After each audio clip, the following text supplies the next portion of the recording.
Hey everyone, this is Mohit Chaubey and you are watching Knowledge Brook. हम Knowledge Brook में जो rock system है उसमें उसके विषय में पढ़ रहे हैं और रॉक सिस्टम को हम पहले इंडिया और उसके बाद मध्य प्रदेश के साथ जोड़ते हुए समझ रहे हैं। आज हम बात करने वाले हैं डेक्कन रॉक या दक्कन की चट्टानों के विषय में। चलिए शुरू करते हैं। सबसे पहले देखें कि दक्कन ट्रैप का लोकेशन क्या है, मतलब यह कहाँ पाया जाता है। तो इसका विस्तार गुजरात, महाराष्ट्र, मध्य प्रदेश और कर्नाटक के क्षेत्रों में देखा जाता है।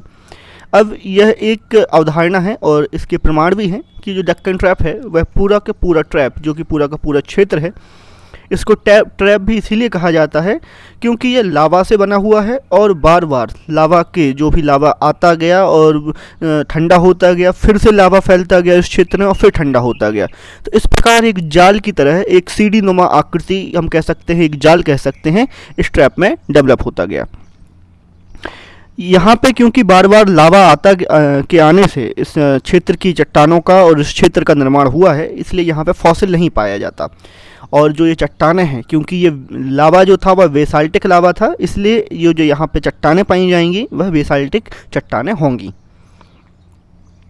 अब बात ये थी कि जब ये ट्रैप बन रहा था तो हुआ क्या कि जब इंडियन प्लेट यूरेशियन प्लेट के पास आई तो इंडियन प्लेट सबडक्ट हो गई, यूरेशियन प्लेट के नीचे चली गई। इंडियन प्लेट के नीचे जाने से यहाँ का जो नीचे का पार्ट था ये धीरे धीरे मोल्ट हो गया, और जो ये मोल्टन पार्ट है और यहाँ भी जो इंडियन पेनिनसुला वाला मतलब प्रायद्वीप वाला हिस्सा है, वहाँ पे जहाँ भी थोड़ी बहुत दरारें थीं, फॉल्ट थे, जैसे हमने ग्रेट फॉल्ट देखा था ये अरावली और विंध्य पर्वत के पास, तो उसी प्रकार इस क्षेत्र में जो दक्कन का क्षेत्र है, यहाँ पे जो भी फॉल्ट थे वहाँ से लावा निकलने लगा। और ये एक बार बार यह प्रोसेस जो है लावा के बाहर आने की अर्थक्रस्ट से, यह चलती रही। और इस कंटिन्यूस प्रोसेस के साथ काफ़ी बार जब लावा अर्थक्रस्ट से बाहर आया और ठंडा हुआ तो डेक्कन ट्रैप का निर्माण हुआ। आगे देखें कि तो यह वही था कि सबसे पहले ये ट्रैप कैसे बना, तो फॉल्ट था, लावा बाहर आया और रिपीटेड इरप्शन होता रहा लावा का, तो स्टेरलाइक या फिर एक जाल नुमा संरचना यहाँ पे ट्रैप जैसी स्थिति बन गई। यहाँ पे मुख्य रूप से जो खनिज पाए जाएंगे उसमें रहेगा मैग्नीशियम, आयरन, कैल्शियम, और इन सब की क्वालिटी काफ़ी अच्छी रहेगी क्योंकि ये जस्ट लावा के सीधे के सीधे बाहर आने और ठंडे होने से बनेगा। लेकिन क्योंकि ये लावा निर्मित क्षेत्र है तो यहाँ पे ह्यूमस की जो क्वांटिटी है वह कम रहेगी, क्योंकि ह्यूमस एक नेचुरल प्रोसेस से बनने वाली चीज़ है, और क्योंकि ये बार बार लावा के बाहर आने से इस क्षेत्र का, जो पेनिनसुला इंडिया के क्षेत्र में जो डेक्कन ट्रैप है इसका निर्माण होगा, इसलिए ह्यूमस कम हो जाएगा यहाँ। अब बात करें कि किस प्रकार की मृदा यहाँ पाई जाएगी या सॉइल यहाँ पाई जाएगी, तो यहाँ ब्लैक सॉइल पाई जाएगी, जिसको हम और दूसरी भाषा में रेगर भी कहते हैं और इसको चर्नोजम भी कहते हैं। और ये मुख्य रूप से जो कॉटन प्रोडक्शन है, मतलब कपास की प्रोडक्शन के लिए काफ़ी उत्पादक मृदा होती है। और इसका जो क्षेत्र है महाराष्ट्र, मध्य प्रदेश के जो निचला हिस्सा है, मतलब खंडवा खरगोन वाला क्षेत्र, वहाँ पर, इसके अलावा गुजरात, इन सब क्षेत्रों में ये जो ब्लैक सॉइल है ये काफ़ी अच्छी मात्रा में देखी जाती है और काफ़ी फर्टाइल एरिया होता है ये।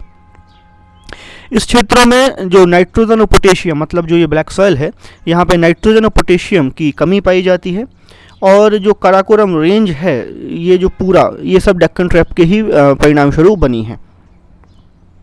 अब मध्य प्रदेश की अगर बात करें तो डेक्कन ट्रैप को 3 भागों में बांटा गया है, लोअर, मिडल और अपर। देखें तो जो सबसे पहले लोअर डेक्कन ट्रैप है, इसकी लोकेशन मिलेगी हमें नर्मदा वैली के पास, क्योंकि बिल्कुल डेक्कन ट्रैप जो है ये पेनिनसुलर इंडिया, जो हमने देखा महाराष्ट्र, कर्नाटक और जो ये गुजरात, ये नीचे वाले क्षेत्र में फैला हुआ है। और जो नर्मदा क्षेत्र का डेक्कन ट्रैप है, जिसको हम लोअर ट्रैप बोलते हैं, इसकी जो लगभग ऊंचाई है वह 150 मीटर है। और कंपोजिशन की बात करें तो यहाँ एस मिलेगी, फॉसिल्स थोड़े बहुत मिल जाते हैं नर्मदा वाले क्षेत्र में।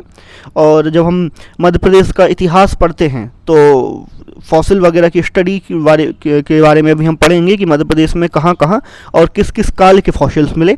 इसके अलावा बाग लमेटा सीरीज़ का जो एक्सटेंशन है इस क्षेत्र में देखने को मिल जाता है।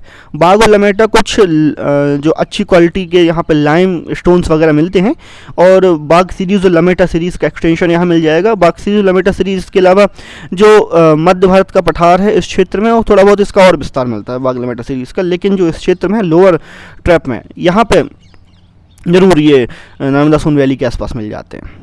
इसके बाद मिडिल ट्रैप की बात करें तो मिडिल ट्रैप का मुख्य लोकेशन है मध्य भारत और मालवा प्लेटू। तो ये जो आप एक पूरा बेल्ट देख रहे हैं मध्य भारत और मालवा प्लेटू का, ये यहाँ से यहाँ तक, तो यहाँ पे आपको मिडिल ट्रैप मिल जाएगा। इसकी हाइट लगभग लोअर वाले से तो ज़्यादा रहेगी ही, वहाँ पे 150 मीटर थी तो मिडिल वाले की 200 मीटर होगी। लेकिन इस क्षेत्र में जो ये वाला क्षेत्र है मध्य भारत से मालवा वाला, यहाँ पे हमें किसी प्रकार का फॉसिल नहीं मिलेगा।